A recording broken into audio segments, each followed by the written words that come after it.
Growing up, I was primarily a bank angler. I mainly fished ponds, or when we'd go to the lake, I'd be stuck on the shore because we just didn't have a fishing boat. So if that's you, I've got several lures and baits that you're gonna wanna use to catch more bass from the shore. My name is Wesley Littlefield with anglers.com, and today I'm gonna tell you why the Texas rig, the Wacky Rig, the spinnerbait, the jig, the hollow body frog, and soft plastic swim baits are the best lures to throw from the shore.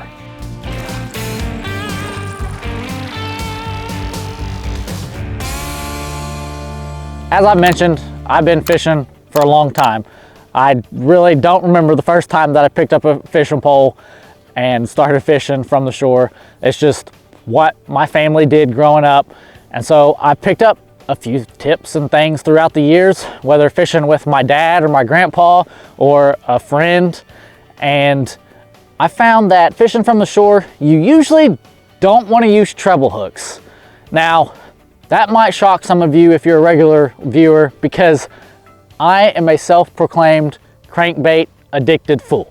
Like, I absolutely love crankbaits, but they're really not the best lure to throw from the shore because you tend to get hung up more. So with that little clarification out of the way, that's why crankbait's not on the list, because it gets hung up and they're kind of expensive, but I still throw it a lot from the shore. So that's your little tip.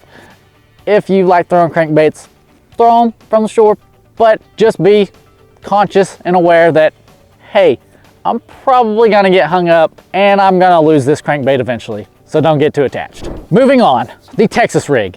The reason that it's at number one is because it's one of the most weedless presentations that I could come up with. And I think fishing from the shore, you've got to be weedless, because more than likely, like if you're at a pond, you're gonna pull it through pond scum and moss and nastiness, or you're just barely gonna get it past the edge of the weeds at a lake. So I think it's important to keep your lures as weedless as possible when fishing from the shore. That's why you throw a Texas rig. Now, if you don't know how to rig a Texas rig, I've got a video linked up above, and it'll be down in the description that you can check out. It'll help you out tremendously. I really like a Texas rig because, number one, like I said, it's weedless, but also it's really versatile in the fact that you can change the weights on it. So you can fish it in a little bit deeper water if you need to. You can reel a little bit faster, you can reel it slower. But most importantly, you can change up the soft plastics very easily. So if you need one in a different color, if you need a completely different looking soft plastic in general, you can do that. So for instance, now I was technically kayak fishing when this happened. Last year, I was throwing a big bulky beaver tail style soft plastic, and I was getting a ton of bite. Like every cast, I was like bite, bite, bite, but I couldn't catch any of them. And after missing like 15 or 20 bites, getting really frustrated, I switched to a smaller profile soft plastic, still rigged Texas rig, still the same weight, same hook, everything was the same except for the soft plastic, and I started catching fish. And the truth is, they were just really small fish and they weren't big enough to get my soft plastic in their mouth. It dawned on me, hey, you know, I was getting bites. I didn't think they were big fish because they just didn't feel like big fish, but I confirmed my theory by downsizing, and it worked. So the Wacky Rig made it onto my list because, number one, it just catches fish. I absolutely love it. Now, it's not as weedless, not nearly as weedless as the Texas rig, but it's still a very shallow water rig because it literally has no weight. And I mean, you can put a little bit of weight on it sometimes, but I primarily fish it weightless. So I'm not gonna fish it much deeper than like 5 to 8 foot or shallower. And that's why I think it's a killer rig for shallow water, because you're not gonna be able to cast it much farther than when it gets down to 8 foot deep, unless you're just fishing off of a cliff. The Wacky Rig is kind of like the Texas rig in the fact that you can change up your soft plastics, you know, from your different colors to different sizes. I typically stick with a Senko, or I like to use what they call little rattlesnakes, is what they're called on the package. I've called them pickles. I've called them just a ribbed looking worm.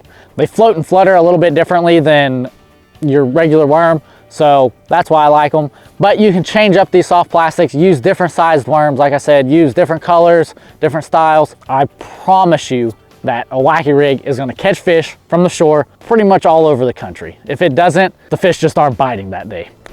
A spinnerbait is my next choice because it's weedless and it's very versatile once again. I typically fish a spinnerbait from the shore. I'll downsize it a little bit unless I just really need to launch it out to the middle of the lake or the middle of the pond, whatever I'm fishing.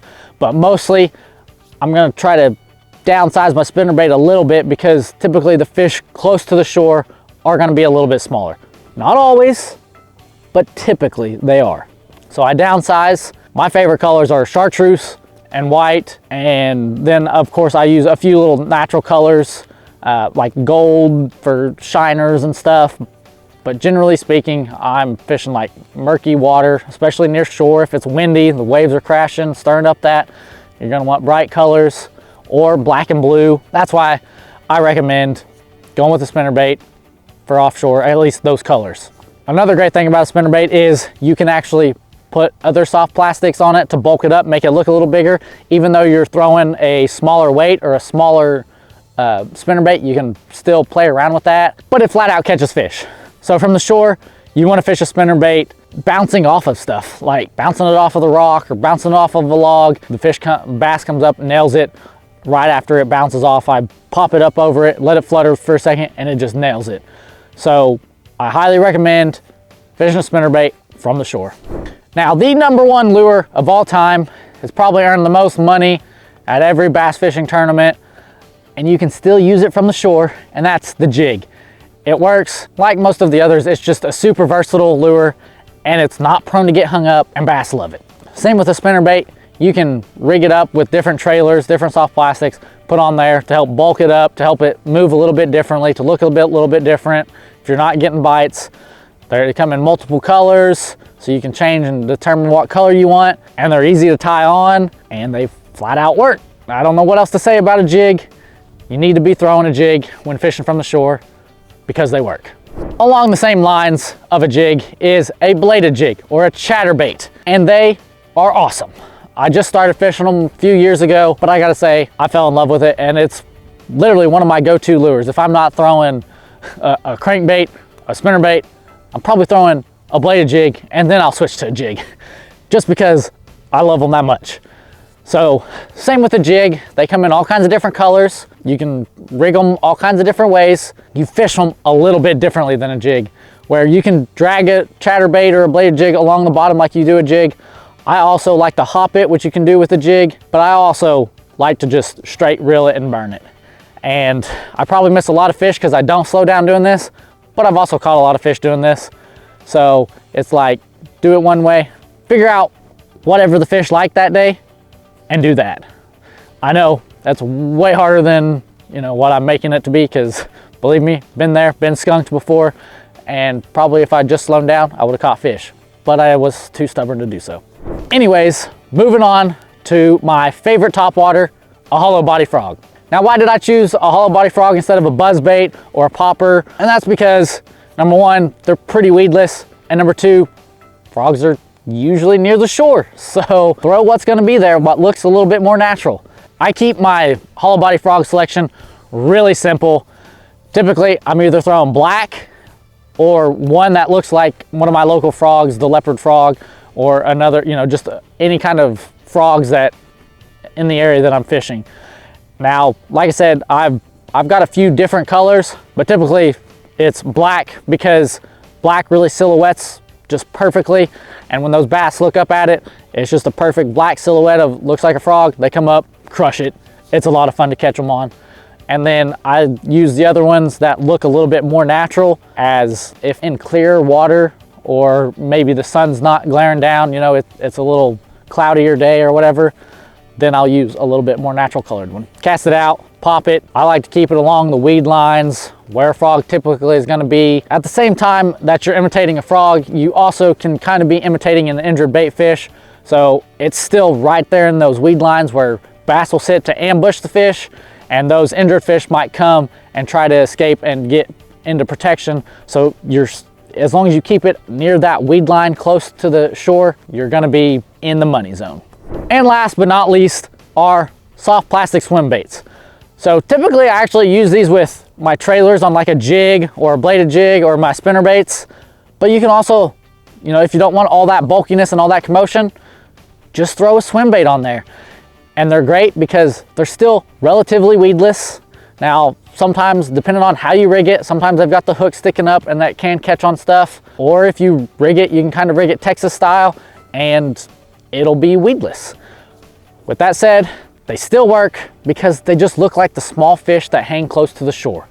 So when you're fishing near the shore, throw the bait that's there. Maybe it looks just a little bit different. How you're fishing it looks a little bit different, and that's what triggers the bite. Try to match the hatch when fishing near the shore. And that's why I throw small soft plastic swim baits. But I recently made a video on how to fish one of my favorite lures, and I actually talked about it in this video, and that's the chatterbait. It's how to fish it, and it's actually how to fish it from the shore a little bit because I'm standing on the shore when I'm teaching you. So if you want to check that video out, it's down below me right now. I'll see you there. But until then, I want you to always remember that education is important, but fishing is essential.